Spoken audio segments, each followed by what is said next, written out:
Hey guys, welcome to Tutorial Guru. Today we'll be learning how to hide birthday in Viber, and now let's dive right in.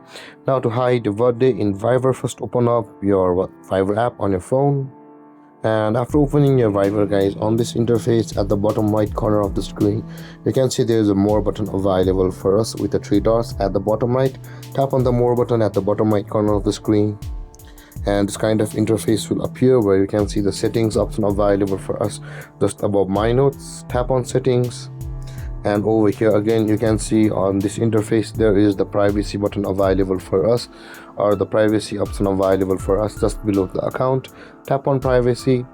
You can see over here there is an option where it says share your birth date, which is the sixth option over here, where it says allow friends to be notified on your birthday. Now in order to hide your birthday on Viber, tap on the tick mark at the right side where it says the share your birth date, and with that being done, guys, your birthday will be hidden on Viber. And there, guys, this is how to hide birthday on Viber. And if you have any confusions or questions regarding the topic, feel free to comment in the comment section below, and don't forget to like, subscribe and hit that bell icon for more videos. Thank you for watching, guys. Peace.